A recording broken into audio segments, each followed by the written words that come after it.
Hey, what's up guys? I'm Tony from Tony's Professional Touch, based out of San Bernardino, California. And in today's video, I'm gonna be talking to you guys about how I feel about my maintenance plans and my mini details. And are they worth it or are they not worth it?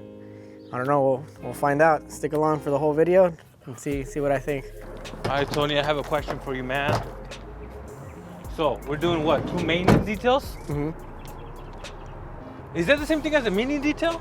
Yeah, I just call it maintenance, but it's basically a mini detail.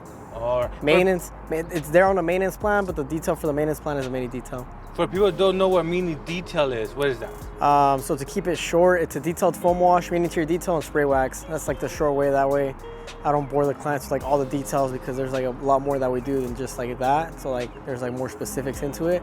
But yeah, I just tell them detailed foam wash, mini interior detail, and spray wax.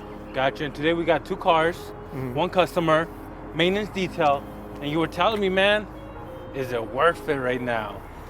Because look, maintenance detail, first of all. Secondly, it's getting hot already, man. Yeah, it was hot at 7:30 in the morning. It was already pretty hot. Yeah. And you told me you could be doing other things. Yeah, I could be doing bigger detail packages or details inside the shop in the shade, and for more money and less time. So the question is, why don't you? I do them still, but like I still gotta try to fit in all my maintenance clients and stuff. Can't just like let them hanging and stuff.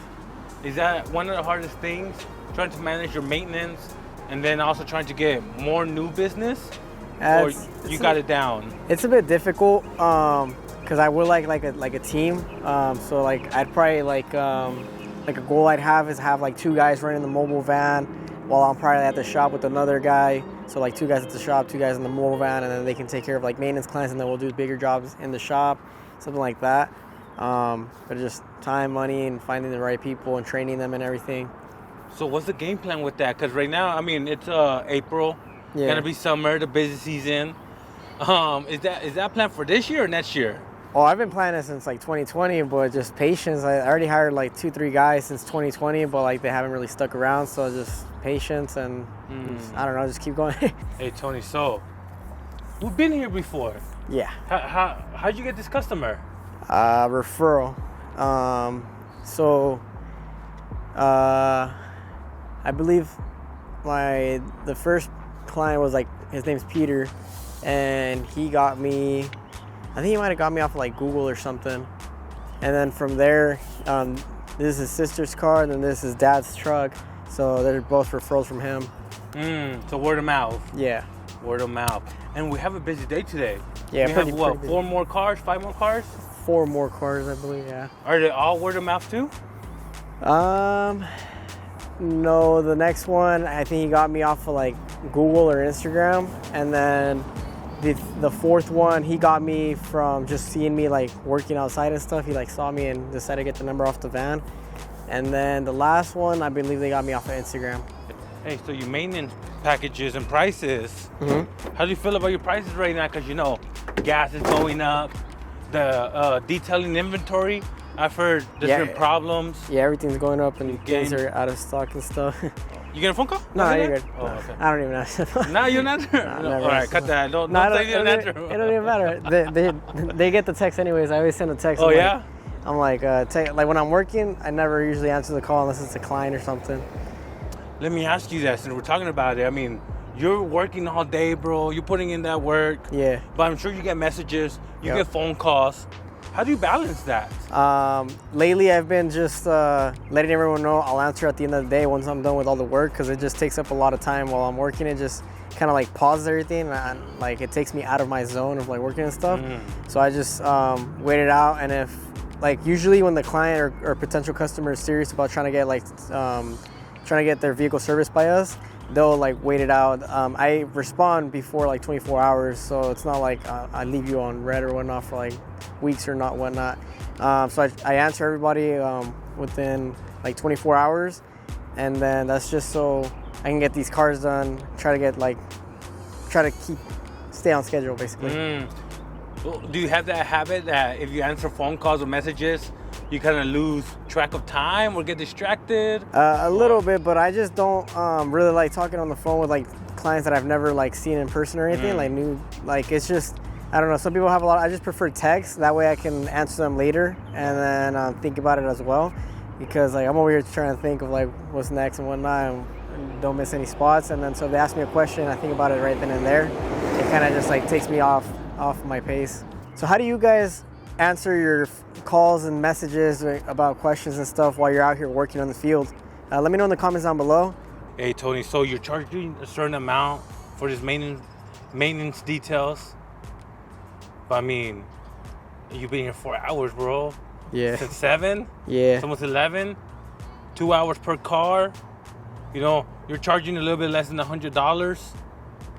How do you feel about that, man? Is it time to raise the prices? Is it time to get rid of the customers or tell them, hey, you know, what's your game plan? With these type of clients, I'll just like take the bullet. I'll just take the loss, just because they've been with me for a really long time. So I'll just like hook them up. But like for all the other like newer clients and stuff, then they get the new prices 100 plus. Let me ask you something. Do you feel when you get a client and they've been sticking with you for a long time, you should honor the prices, or at some point you have to raise them? Because every detail I notice has that issue, man. Yeah, it just really depends on the client, I guess. For the most part, all my like longtime clients, I still hook them up on a lot of like at least the maintenance. For the only thing that I usually don't hook them up on is like the bigger packages, or at least not as much. So like let's say I used to charge, just for an example, let's say I used to charge like $500 3 years ago for ceramic coating and correction, and now I charge $1,500. I'm not gonna charge them $500. I might hook them up a little bit and charge them like $1,300, but that's like one of those type of things where you can't go all the way back down to that.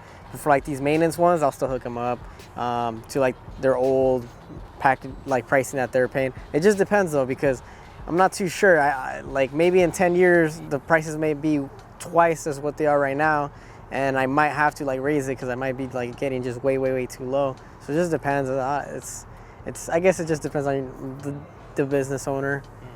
Hey, inflation though, bro. Things are going up. Yeah, I don't know what it's gonna be like in 10 years. Yeah. Hey, so I'd like to know, have you guys raised your prices on your day one customers? Let me know in the comments down below. How did it go? Hey, Tony, I see you working almost every day. Even on Sundays or not on Sundays? Yep, fully booked tomorrow. Fully booked? Yep. What you got in the works tomorrow? Correction and coating on an old school car. I forgot what it was. Hey, you don't feel burnt out? Like you're working every day and a lot of it's just your maintenance jobs, your maintenance packages? A little bit, but yeah, a little bit. I kind of want to take a vacation. Yeah. Yeah, but probably not going to happen anytime soon. And how's business right now? We're in April, you know. Is it steady, slowing down, picking up? I feel like it's staying pretty steady. Yeah. All right, so you got consistent work?